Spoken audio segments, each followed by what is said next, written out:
오늘은 재림 성도를 위한 최고의 패션 7번째 시간입니다. 오늘 시리즈로 하나님의 전신갑주를 잇는 비결에 대한 모든 말씀을 마지막 이제 정리하려고 합니다.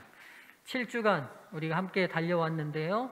이 영적 전쟁에서 승리하는 이 비법들과 또 영적 무장들을 우리 모든 성도들이 갖추어서 매일의 일상의 삶이 승리하는 성도들의 삶이 되도록 주의 이름으로 축복합니다. 에베소서 6장 10절로부터 17절에 있는 말씀을 먼저 봉독하겠습니다. 끝으로 너희가 주 안에서와 그 힘의 능력으로 강건하여지고 마귀의 관계를 능히 대적하기 위하여 하나님의 전신갑주를 입으라. 우리의 씨름은 혈과 육을 상대하는 것이 아니요 통치자들과 권세들과 이 어둠의 세상 주관자들과 하늘에 있는 악의 영들을 상대함이라. 그러므로 하나님의 전신갑주를 취하라. 이는 악한 날에 너희가 능히 대적하고 모든 일을 행한 후에 서기 위함이라. 그런즉 서서 진리로 너희 허리띠를 띠고 의의 호심경을 붙이고 평안의 복음이 준비한 것으로 신을 신고 모든 것 위에 믿음의 방패를 가지고 이로써 능히 악한 자의 모든 불화살을 소멸하고 구원의 투구와 성령의 검 곧 하나님의 말씀을 가지라. 아멘. 하나님께서는 우리가 하나님의 군인으로 훈련되기를 기대하십니다. 이 사실을 잊지 않게 되기를 간절히 바랍니다. 사도 바울은 그래서 당시 최고의 군인이었던 로마군의 복장을 통해 영적 6가지 무장을 우리에게 설명하고 계셨습니다. 첫 번째는 진리의 허리띠였고요. 두 번째는 의의 흉배, 세 번째는 평안의 복음이 준비한 신, 네 번째는 믿음의 방패, 다섯 번째는 구원의 투구, 그리고 여섯 번째는 성령의 검이었습니다. 우리가 지난 시간 성령의 검을 1차로 다루었습니다. 성령의 검, 곧 하나님의 말씀. 영적 전쟁에서 성도들이 악에 대항하여 공격할 수 있는 유일한 무기이며 승리할 수 있는 무기는 바로 하나님의 말씀입니다. 5가지는 다 방어 무기였어요. 그런데 마지막 6번째 하나님의 말씀이 얼마나 강력한 무기인지 지난 시간에 우리가 함께 다루었습니다. 그래서 저희는 하나님의 말씀이 승리를 가져오는 강력한 무기임을 일상생활 속에서 적극적으로 경험해야 합니다. 지난주 말씀의 핵심이었어요.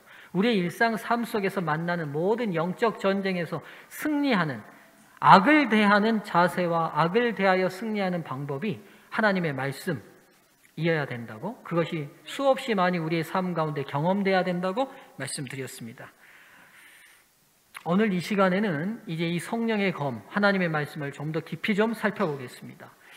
여기 보면 하나님의 말씀 앞에 사도 바울이 성령의 검이라는 수식을 바울이 했어요. 영적 전쟁에 있어서 하나님의 말씀이 검이라고 말하지 않고 왜 성령의 검이라고 말씀하신 이유가 무엇인지 우리가 좀 생각해 봐야 할 것 같습니다.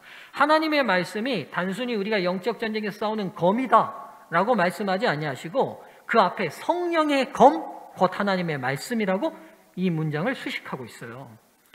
왜 하나님의 말씀이 성령의 검이어야 할까? 우리가 좀 살펴볼 필요가 있을 것 같습니다.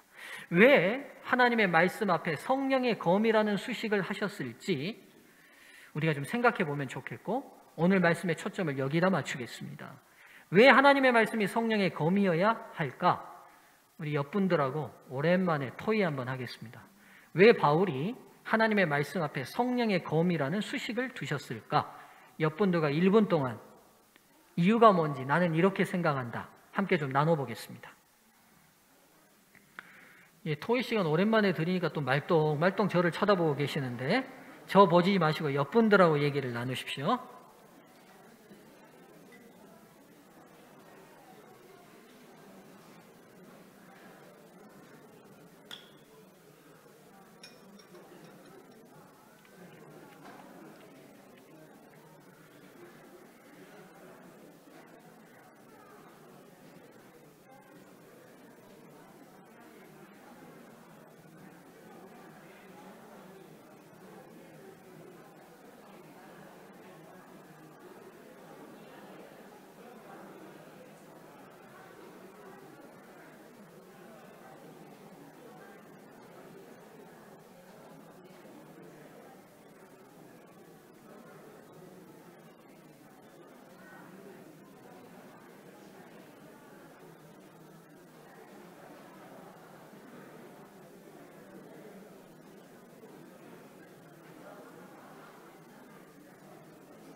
예. 자, 토의를 맞춰주시고 저를 보시면 좋겠습니다. 예, 우리 성도들, 그리스도인들이 유일하게 이 영적 일상의 삶의 전쟁에서 무기로 쓸 수 있는 하나님의 말씀을 사도 바울은 성령의 검이라고 묘사하고 계십니다. 단순한 검이 아닌 왜 성령의 검이라고 묘사하셨을지 우리가 오늘 함께 서로 의견들을 나누셨을 텐데요. 함께 좀 찾아가면 좋겠어요. 하나님의 말씀을 가지고 있다는 것만으로는 그 말씀의 검으로 영적 전쟁을 바르게 수행할 수 있는 것은 아닙니다. 말씀의 검이 잘못 사용되는 사례들을 저희는 성경에서 찾아볼 수 있어요. 다시 예수님께서 시험 받으셨던 장면으로 우리가 함께 돌아가 보면 좋겠습니다. 자, 사탄이 예수님을 두 번째 공격하고 시험할 때 사탄의 말을 한번 들어보십시오. 사탄이 이렇게 시험했어요. 공격하고 이르되 내가 만일 하나님의 아들이어든 뛰어내리라. 기록되었으되, 밑줄 친 부분을 주목하세요. 그가 너를 위하여 그의 사자들을 명하시리니 그들의 손이 너를 받들어 발이 돌에 부딪히지 않게 하리로다 하였느니라. 지금 사탄이요, 예수님을 시험하고 공격하면서 뭘 인용하고 있어요? 하나님의 말씀을 인용하고 있어요. 여러분, 이거 굉장히 좀 어떻게 보면 굉장히 아이러니한 상황이에요. 잘 보세요. 하나님의 말씀을 주신 예수님, 그분 말씀 자체이신 그분을 사탄이 말씀으로 공격하고 있어요. 만든 분 원저자한테 원저자가 쓴 책으로 원저자를 공격하고 있어요. 그렇죠? 사탄이 이렇게 말하잖아요. 야, 성경에 너 뛰어내려도 천사들이 너 받들어준다고 기록돼 있지 않냐? 너 성경 믿으니까 뛰어내려봐. 이렇게 지금 공격하고 있죠. 즉 성경의 내용을 인용해서 예수님을 공격하고 있습니다. 당혹스러운 장면입니다. 누구도 성경을 인용해요? 사탄도요. 그렇다면 하나님의 말씀이 누구의 도구로도 쓰일 수 있어요? 사탄의 도구로죠. 여러분, 굉장히 이게 의미 있는 지금 관점과 초점이에요. 하나님의 말씀 자체가 사탄의 도구로 쓰일 수 있다는 건 우리가 하나님의 말씀을 가지고 있는 것만으로, 하나님의 말씀을 인정하는 것만으로, 하나님의 말씀을 암송하는 것만으로, 하나님의 말씀을 듣는 것만으로는 충분하지 않다는 겁니다. 사탄이 인용한 하나님의 말씀은 시편을 인용했어요. 시편을. 몇 편이냐면 잘 안 보이시죠? 죄송합니다. 잘 보이신가요? 네. 시편 91편 11절과 12절을 인용했는데요. 여기 보면 사탄이 이 원문을 그대로 인용하지 않고요, 밑줄 친 부분은 뺐어요. 이 밑줄 친 부분은 빼고 이 나머지 말씀으로 예수님을 공격했어요. 밑줄 친 부분이 뭐냐면 내 모든 길에서 너를 지키게 하심이라. 이 말씀은 생략하였습니다. 이 말을 생략한 이유가 있어요. 이 말씀은 내 모든 길이 있을 때에 지키겠다는 약속의 말씀이거든요. 그러니까 높은 데서 뛰어내렸을 때 천사가 너를 받들어 주겠다는 이 약속의 말씀은 그냥 하신 약속의 말씀이 아니라 아무데나 뛰어내리면 다 받아줄 거야, 이 말씀이 아니라는 거예요. 내 모든 길에서 너를 지키게 하심이라. 즉 그가 있는 어떤 그 길에 있을 때만 적용되는 말씀이에요. 내가 가는 모든 길이 어떤 길일까는 그 앞절이 설명하고 있습니다. 9절 읽어보면 내가 말하기를 여호와는 나의 피난처시라고 지존자로 거처를 삼았으므로. 즉 무슨 말이에요? 우리의 인생길에서 하나님이 우리의 유일한 삶의 거처라는 완전한 믿음으로 순종하고 나아가는 그 길에 있을 때에 너희가 높은 곳에 혹 뛰어내린다 할지라도 그게 너희에게 상해가 되고 위험이 되지 않도록 보호하겠다는 약속의 말씀이에요. 근데 사탄이 뭐는 쏙 뺐어요? 내 모든 길, 즉 하나님의 뜻대로 사는 그 길에 있다는 말은 쏙 빼고 네가 하고 싶은 대로 뛰어내리면 다 받아준다고 말씀 아니냐? 그러니까 뛰어내리라고 이 말씀으로 예수님을 공격하고 있어요. 내 모든 길은 그냥 길이 아니라 네가 걷고 싶고 하고 싶은 길이 아닌 여호와의 그분의 뜻과 의지대로 걷는 길인데 이 말은 생략한 채 사단이 이용하고 있습니다. 사탄은 지금 이 말씀 그대로, 즉 성령께서 계시하신 그대로 말씀을 사용하고 있지 않습니다. 하나님의 말씀을 자신의 의도대로, 뜻대로, 마음대로 사용하여 예수님을 공격하는 악한 무기로 사용하고 있는 것입니다. 여기서 저희들이 분명히 알아야 할 게 있어요. 하나님의 말씀이 성령의 의도하신 바대로 사용하는 검이 되지 않으면 얼마든지 바르지 못하게 사용될 수 있다는 겁니다. 하나님의 말씀이 성령의 인도함을 받는 검이 되지 못하면 정작 공격해야 할 대상을 바로 찾지 못하고 엉뚱한 피해자를 만들어내는 것입니다. 피와 식별을 하지 못하는 검은 위험한 무기가 됩니다. 위험한 무기가 돼요. 아무리 강력한 무기며 예리한 검이라 해도 그 검이 정확히 배워야 될 상대를 인식하지 못하고 공격하면 피해를 입지 않아야 될 사람들이 피해를 입어요.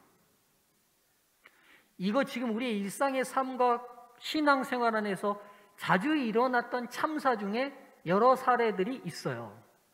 하나님의 말씀은 아주 달통하고 예언의 신은 많이 아는데 실상 그 말씀의 검이 배워야 될 정확한 선악의 대상에서의 악을 베어내는 것이 아니라 도리어 일반의 다른 사람들이 피해를 보게 하는 경우들이 생겨납니다. 군대 다녀오신 분들 이거 아실 거예요. 군대 다녀오신 분들. 이거 뭡니까? 아, 예. 제대로 갔다 오신 분들 바로 아시네요. 이게 피와 식별띠라는 겁니다. 피와 식별띠. 우리 여성 성도님들 잘 모르시겠지만 군대에서 이제 모의 전투 훈련을 할 때가 있어요. 그러면 부대를 적군 반, 아군 반으로 나눕니다. 적군 반, 아군 반으로 나누시고 서로 이제 공격하고 작전상 서로를 공격해 보는 거예요. 공격하고 방어하고. 이렇게 할 때 이렇게 모의 전투 훈련을 할 때 피아를 구별하고 난 다음에 적과 나를 구별하고 난 다음에 똑같이 적인지 나인지 알아볼 수 못하니까 먼저 나눠주는 게 뭐냐면 이 띠예요. 이 피아 식별띠예요. 적인지 아군인지를 구별하는 띠입니다. 그래서 우리 팀은 이 띠를 노란색 찬다. 그러면 우리 아군들은 다 노란색을 차요. 그럼 반대로 적군은 저걸 뒤집어서 하얀색을 차요.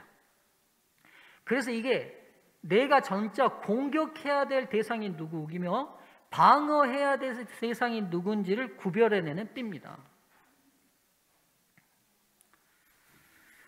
바로 하나님의 말씀이 성령의 검이 되지 못하고 자신의 검이 되면 하나님의 말씀을 가지고 살려야 할 사람은 죽이고 정말 죽여야 될 자는 살리게 되는 잘못된 전투를 치르게 되는 것입니다. 오늘 하나님의 말씀 앞에 성령의 검이라는 수식이 붙은 중요한 이유가 여기 있어요. 말씀을 쥐고 있는 우리 손이 우리 자아가 됐을 때는 진짜 베어내야 될 진정한 죄를 베어내지 못한 채 살려야 될 사람을 죽이는 도구로 쓰일 수 있다는 거예요.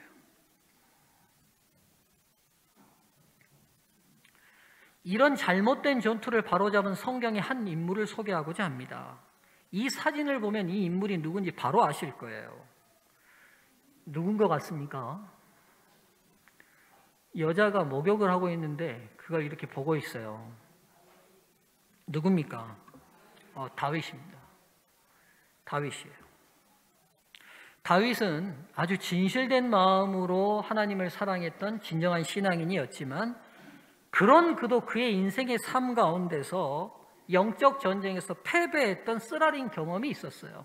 그게 바로 우리아의 아내 밧세바를 범했던 일입니다.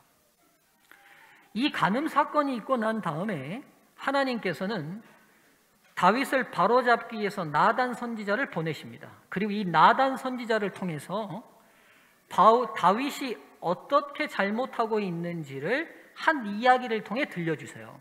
이 이야기가 사무엘하 12장 1절로부터 4절까지 기록되어 있어요. 우리 많은 성도님들이 알고 계시겠지만 모르는 성도님들 위해서 이 나단이 지금 다윗에게 들려주는 이야기를 공개합니다.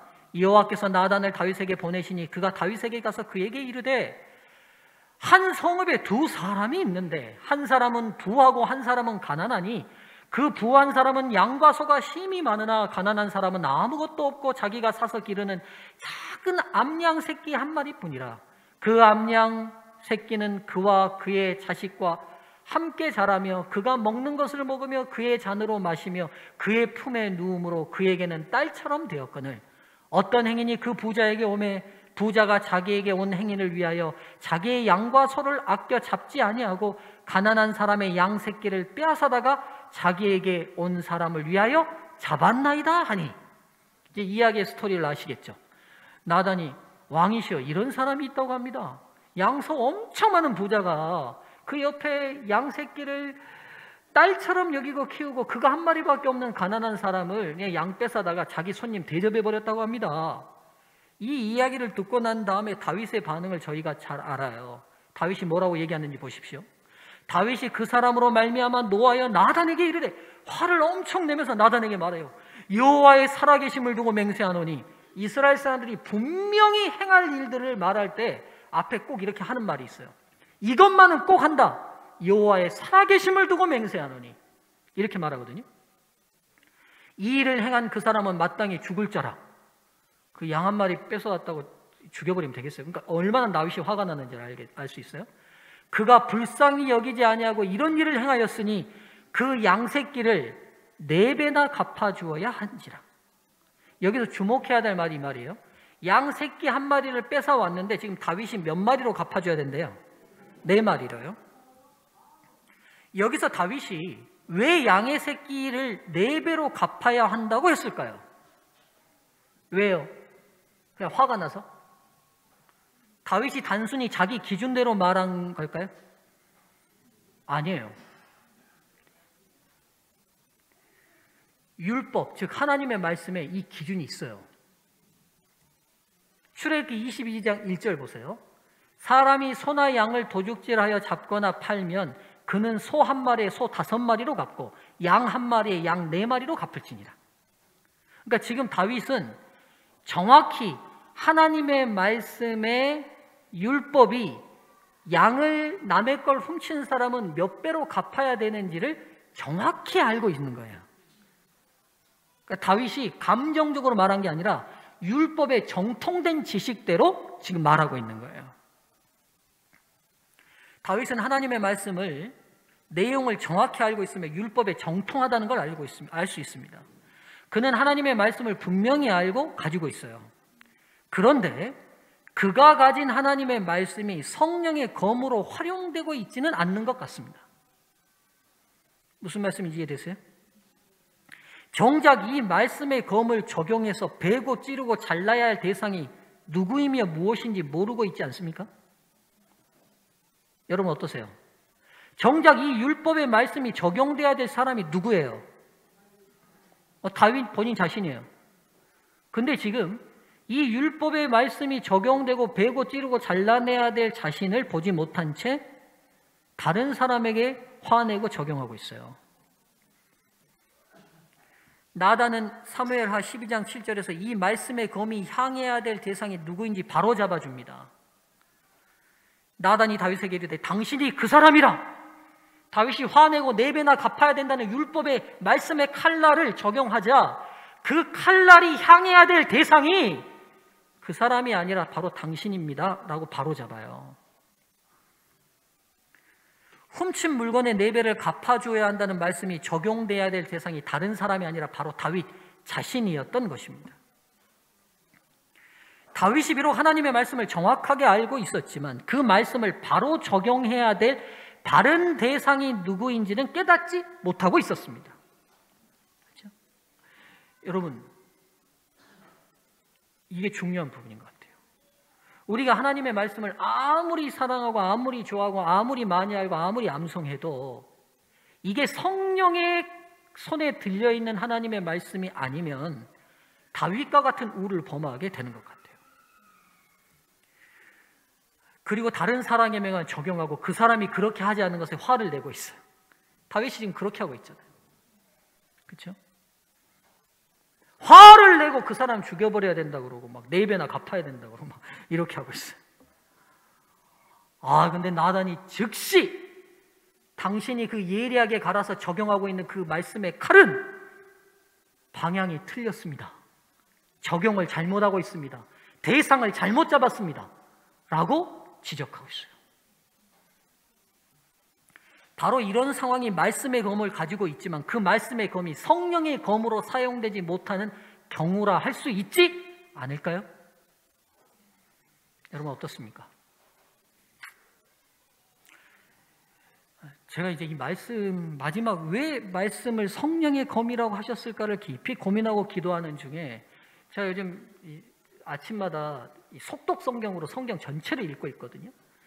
근데 사무엘하 12장 이 이야기를 내가 너무나 잘 알고 있고 성도님들 많이 알고 있는데 이 이야기가 그냥 확 꽂히는 거예요. 아, 그렇구나. 왜 말씀이 성령이 검이어야 되는구나. 나는 그냥 막 제 마음에 확 와닿는 거예요. 그래, 아무리 성경을 줄줄줄 외우고 아무리 성경을 바로 하고 아무리 똑바로 알아도 이게 성령의 손에 쥐어지는 도구가 되지 않으면 다윗처럼 잘못 베고 잘못 찌르고 잘못 잘라내겠구나. 사랑하는 성도님들이시여, 우리가 지금까지 알고 있는 모든 성경적 지식이 오늘 이 안식일 성령의 손에 들려있는 말씀의 검이 되기를 주의 이름으로 축원합니다. 네. 지금 다윗은 말씀의 검으로 우리아의 아내 밧세바를 탐냈던 자신의 마음의 정욕과 욕심을 찌르고 베어내어야 했습니다. 맞죠? 그러나 성령이 그와 계시지 않자 알고 있었던 말씀은 정작 베고 잘라내야 할 진정한 대상이 아닌 다른 사람을 향하고 말았습니다. 그러나 나단을 통해 성령의 임재는 다윗의 영적 눈을 뜨게 해서 하나님의 말씀이 성령의 검으로 사용되도록 바로잡아 주십니다. 사무엘하 12장 13절, 다윗이 나단의 지적을 듣고 난 다음에 고백입니다. 다윗이 나단에게 이르되 내가 여호와께 죄를 범하였노라 하매. 아주 짧은 고백이에요. 근데 제가 이 고백을 제 나름대로 의역해 봤습니다. 이 말씀을 오늘의 말씀에 비추어 의역해 보면 이런 의미가 아닐까요? 사무엘하 12장 13절 제 의역입니다. 다윗이 나단에게 고백합니다. 제가 눈이 가렸습니다. 죄를 범하고 난 후 제가 알고 있고 외우고 있던 말씀을 바르게 사용하지 못하게 되었습니다. 그리고 그런 제 상태조차 깨닫지 못했습니다. 정작 그 말씀의 검이 다른 사람을 죽이는 데 사용될 뻔했습니다. 이제 다시 성령 하나님의 은혜로 말씀을 저의 삶에 적용합니다. 바로 말씀의 검으로 베고 찔러야 할 원수가 바로 제 자신입니다. 아멘.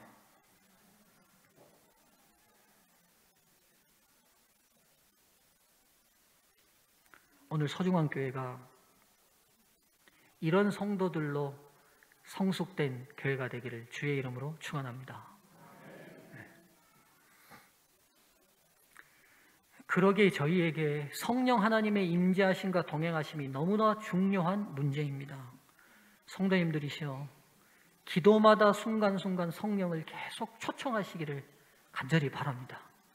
성령님, 지금 제가 말하고 있는 게, 제가 행동하고 있는 게 바른 것입니까? 말씀대로 하고 있는 것입니까? 말씀의 검이 바로 적용되고 있는 것입니까? 깨우쳐달라고 수시로 물어야 합니다. 수시로. 때가 없이 계속 동행해야 합니다. 하나님의 말씀이 성령의 검일 때만 사람을 살릴 수 있는 검이 됩니다. 세상 전쟁에서의 검은요, 상대를 죽이는 것입니다. 그러나 영적 전쟁에서의 말씀의 검은 사람을 살리는 검입니다. 죽이기 위해 베어내고 찌르는 게 아니에요. 하나님께서 하나님의 말씀을 성령의 검이라고 검을 하고 우리에게 주신 이유는요, 살리기 위해 베어내고 찌르는 검인 것입니다. 그러나 그 말씀의 검조차도 성령의 손에 의해 쥐어진 검이 되지 못하면 사람을 살리는 본연의 기능을 하지 못하게 됩니다. 다윗은 밧세바 사건 이후 성령 하나님의 임재와 동행의 중요함을 깊이 깨닫고 시편 51편의 시를 남깁니다. 시편 51편은 그가 받은 밧세바와 가늠한 이후 회개하고 난 지은 회개의 고백시인데 이 시가 굉장히 아름다워요. 여러분, 전체를 다 읽으면 좋겠지만 특별히 10절과 11절을 저희가 함께 읽으면 좋겠어요. 함께 읽읍시다. 시작. 하나님이여, 내 속에 정한 마음을 창조하시고 내 안에 정직한 영을 새롭게 하소서. 나를 주 앞에서 쫓아내지 마시며 주의 성령을 내게서 거두지 마소서. 다윗이 드디어 본인의 문제가 어디 있었는지 정확하게 알게 된 거예요. 그가 변함없이 밧세바와 간음하는 그 아침도 성경을 읽었을지 몰라요. 밧세바가 간음하고 난 그 다음 날도 그가 성경을 펴서 들었을지 몰라요. 그럼에도 불구하고 그에게 성령이 거두어졌다는 사실을 망각하고 있었던 것 같아요. 성령이 거두어지면 말씀이 바로 적용되지 않아요. 읽어도 지식으로 끝나요. 절대 우리도 살리지 못하고 남도 살리지 못해요. 성령의 손에 쥐어진 말씀의 검이어야지만 우리도 살리고 남도 살립니다. 마지막 줄 함께 읽을까요? 다시 한 번만. 주의 성령을 시작. 주의 성령을 내게서 거두지 마소서. 아멘. 아멘. 주의 성령을 내게서 거두지 마소서. 이제 영적 모든 무기를 다 얘기하고 난 사도 바울이 마지막 결론적으로 6장 18절을 이렇게 이야기합니다. 모든 기도와 간구를 하되 항상 성령 안에서 기도하고 이를 위하여 깨어 구하기를 항상 힘쓰며 여러 성도를 위하여 구하라.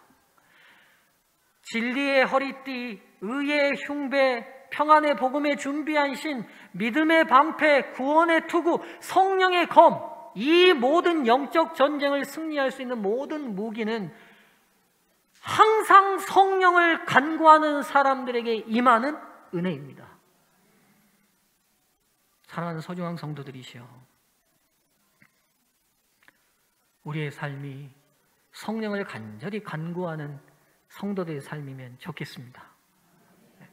오늘 우리의 신앙이 왜 우리도 살리지 못하고 남도 살리지 못할까? 이유는 한 가지인 것 같아요. 지식이 부족해서가 아니라 우리가 알고 있는 말씀이 성령의 손에 쥐어진 말씀의 검이 되지 못하는 것 같습니다. 정작 베어내야 될 대상이 무엇인지, 누구인지 못 찾고 있어요.